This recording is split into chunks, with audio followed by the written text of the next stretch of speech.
జగన్ మాజీ మంత్రులకు బిగిస్తున్న ఉచ్చు లిస్టులో ఫస్ట్. ఓరుగల్లు దద్దరిల్లిపోయేలా బీఆర్ఎస్ భారీ బహిరంగ సభ. Target fix. ఏపీ రాజకీయాల్లో కీలక పరిణామాలు చోటు చేసుకుంటున్నాయి. కూటమి ప్రభుత్వం వైసీపీ నేతలే లక్ష్యంగా వ్యూహాలు అమలు చేస్తోంది. వైసీపీ ప్రభుత్వంలో అక్రమాలు జరిగాయంటూ వచ్చిన ఆరోపణలపైన విచారణ మొదలుపెట్టింది. ఇప్పటికే పలువురు వైసీపీ నేతలు అరెస్ట్ అయ్యారు. మాజీ మంత్రి కాకాణి గోవర్ధన్ రెడ్డికి తాజాగా పోలీసులు నోటీసులు ఇచ్చారు. ఇక భూదందాలు చేశారనే ఆరోపణల్లో జగన్ కేబినెట్లో పనిచేసిన 6 మంత్రులకు ఉచ్చు బిగిస్తోంది. వీరిపైన చర్యలు తీసుకోవాలంటూ రెవెన్యూ అధికారులు సీఎంకు నివేదిక ఇచ్చారు. వైసీపీ హయాంలో అక్రమాలకు పాల్పడ్డారనే ఆరోపణలతో మాజీ మంత్రులపైన కేసులు నమోదు అవుతున్నాయి. తాజాగా మాజీ మంత్రి కాకాణి గోవర్ధన్ రెడ్డికి నోటీసులు జారీ అయ్యాయి. క్వాడ్స్ అక్రమాలు, భారీ పేలుడు పదార్థాల వినియోగం, రవాణా కేసులో నోటీసులు ఇచ్చారు. అక్రమ మైనింగ్ కేసులో విచారణ నిమిత్తం నోటీసులు ఇవ్వడానికి కాకాణి గోవర్ధన్ రెడ్డి ఇంటికి వచ్చినట్లు పోలీసులు తెలిపారు. కాగా కాకాణి, ఆయన పీఏకు ఫోన్లు చేస్తే స్విచ్ ఆఫ్ వస్తున్నాయని చెప్పారు. ఇక ఈ రోజు సోమవారం 11 గంటలకు నెల్లూరు రూరల్ డీఎస్పీ ఆఫీసులో కాకాణి గోవర్ధన్ రెడ్డి విచారణకు హాజరు కావాల్సి ఉంది. ఇంటికి నోటీసులు అంటించడంతో కాకాణి హాజరుపైన సస్పెన్స్ కొనసాగుతోంది. ఇక వైసీపీ హయాంలో భూదందాలకు పాల్పడ్డారంటూ 6 మాజీ మంత్రులపై రెవెన్యూ శాఖ అధికారులు నిర్ధారణకు వచ్చారు.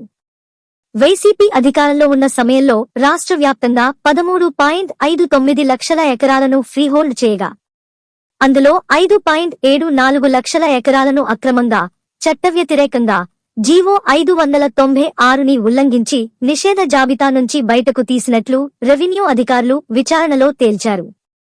అందులో 25,000 ఎకరాలను రిజిస్ట్రేషన్ చేయగా అందులో 8,483 ఎకరాల విషయంలో అక్రమాలు జరిగాయని తేల్చినట్లు చెబుతున్నారు. ఈ వ్యవహారంలో వైసీపీ హయాంలో పనిచేసిన 6 మంత్రులు, 42 మంది ప్రజాప్రతినిధులు, 120 మంది నేతలు, 22 మంది డిప్యూటీ కలెక్టర్లు, 48 మంది తహసీల్దార్లు, 23 మంది మండల సర్వేయర్లు ఈ భూదందాల్లో ప్రధాన పాత్రధారులని రెవెన్యూ శాఖ తన నివేదికలో పేర్కొన్నట్లు తెలిసింది. నేతలు, అధికారులపై అసైన్ భూముల చట్టంలోని పలు సెక్షన్ల కింద కేసులు నమోదు చేయాలని సిఫారసు చేసింది.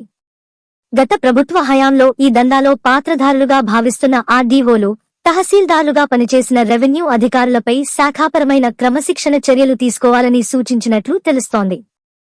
ఈ సిఫార్సులకు ముఖ్యమంత్రి నిర్ణయం తీసుకోవాల్సి ఉంటుంది. దీంతో ప్రతిపాదనలను సీఎం చంద్రబాబు పరిశీలనకు పంపించారు. కీలకైన ఈ సిఫార్సుల విషయంలో ముఖ్యమంత్రి చంద్రబాబు తీసుకునే నిర్ణయం ఆధారంగా వారిపైన కేసులు, విచారణ అంశంపైన స్పష్టత రానుంది. రాజకీయంగానూ ఈ నిర్ణయం పైన ఉత్కంఠ కొనసాగుతోంది. నేను అనేక సందర్భాల్లో మరలా చెప్తున్నా, సిట్లకి, విజిలెన్స్ ఎంక్వైరీలకి, విజిలెన్స్ రిపోర్ట్లకి, పోలీస్ కేసులకి తప్పు చేసినటువంటి వాడు భయపడాలి తప్ప ఇరికిచ్చాలని ఆలోచన చేసేటప్పుడు దేనికైనా భయపడేది ఉండదు. కాబట్టి ఆ ఎంక్వైరీలన్నీ కూడా విచారణలో తేలుతాయి.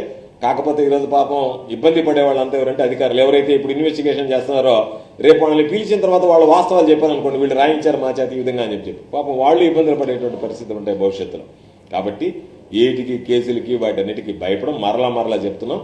కాబట్టి అన్నిటికీ సిద్ధంగా ఉన్నటువంటి వాళ్ళం, రాజకీయాల్లో స్థితప్రజ్ఞత కలిగినటువంటి వాళ్ళం, వీటన్నిటికీ భయపడేది ఉండదని చెప్పి తెలియజేస్తున్నాం. అందుకే సాధారణంగా ఈ అంశం మీద మాట్లాడడానికి ఇష్టపడలేదు, కానీ మీడియా మిత్రులు కొంతమంది మీ అభిప్రాయాలు చెప్పండి అని చెప్తే అందులో భాగంగా ఈరోజు ఆ కేసుకు సంబంధించినటువంటి పూర్వాపరాలు ఇంతకుముందు ఉన్నటువంటి అన్ని ఒకసారి చూస్తే ఆ కేసులకు సంబంధించి కూడా ఎక్కడా కూడా ఏదో కేసులు పెట్టాలి, భయపెట్టాలి, దాని ద్వారా వీళ్ళని కామ్ డౌన్ చేయాలనేటువంటి ఆలోచన తప్ప ఎక్కడా కనిపించడం లేదు.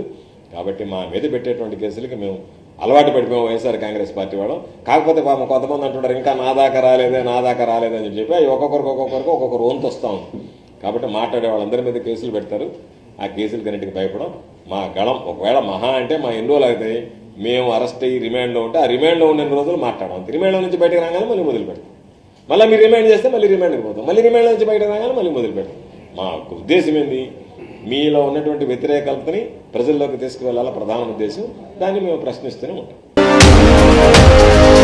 ఏప్రిల్ 27వ తేదీన బీఆర్ఎస్ పార్టీ సిల్వర్ జూబ్లీ వేడుకలు నిర్వహించడానికి పార్టీ నేతలు పెద్ద ఎత్తున ఏర్పాట్లు చేస్తున్నారు. ఏప్రిల్ 27వ తేదీన హన్మకొండ జిల్లాలోని ఎల్కతుర్తిలో పార్టీ సిల్వర్ జూబ్లీ సెలబ్రేషన్స్ కు సన్నాహాలు మొదలుపెట్టారు. ఇక్కడ భారీ బహిరంగ సభ నిర్వహించాలని ఏకాభిప్రాయం వ్యక్తం చేశారు. భారీ బహిరంగ సభ నిర్వహించి కొత్త ఉత్సాహంతో ప్రజాక్షేత్రంలోకి వెళ్లాలని గులాబీ అధినేత కేసీఆర్ నిర్ణయించిన క్రమంలో భారీ బహిరంగ సభకు ఇప్పటి నుంచే ఏర్పాట్లకు శ్రీకారం చుట్టారు. మొత్తం సభకు ఇతర అవసరాలకు దాదాపు 1200 ఎకరాల వరకు అవసరమని అంచనా వేస్తున్న బీఆర్ఎస్ పార్టీ నేతలు రూట్ మ్యాప్ తో పాటు సభ నిర్వహణ స్థలాన్ని ఇటీవల పరిశీలించారు. బీఆర్ఎస్ పార్టీ నేతలు పెద్ది సుదర్శన్ రెడ్డి, పోచంపల్లి శ్రీనివాస్ రెడ్డి, దాస్యం వినయ్ భాస్కర్, ఉడితల సతీష్ బాబు తదితరులు ఇప్పటికే సభా స్థలాన్ని పరిశీలించారు. అధినేత ఆదేశాలతో జన సమీకరణపైన దృష్టి పెట్టిన నేతలు దాదాపు 10 లక్షల మంది జనాభాను సమీకరించాలని ప్లాన్ చేస్తున్నారు. ఈ రజతోత్సవ సభతో పార్టీ సత్తా చాటాలని ప్లాన్ చేస్తున్న గులాబీ నేతలు రాష్ట్రంలో పెరుగుతున్న ఉష్ణోగ్రతలతో ఈ సభకు జన సేకరణతో పాటు సభకు వచ్చేవారికి అందుకు తగ్గట్టు ఏర్పాట్లు కల్పించడానికి సిద్ధమవుతున్నారు. చింతలపల్లి, దామెర శివారులోని స్థలాన్ని బీఆర్ఎస్ నేతలు ఇప్పటికే అక్కడ కొంతమంది రైతులతో నో అబ్జెక్షన్ సర్టిఫికేట్ కూడా తీసుకున్నారు. సభకు తరలి వచ్చేవారికి ఎలాంటి ఇబ్బంది లేకుండా ట్రాఫిక్ సమస్య చోటు చేసుకోకుండా రూట్ మ్యాప్ ను సైతం సిద్ధం చేస్తున్నారు.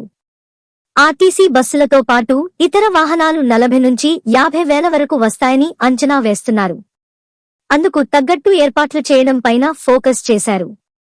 ఎక్కడికక్కడ నిర్వహణ కమిటీలను ఏర్పాటు చేసి ఎటువంటి అసౌకర్యాలు లేకుండా సభను నిర్వహించడానికి సన్నాహాలు చేస్తున్నారు.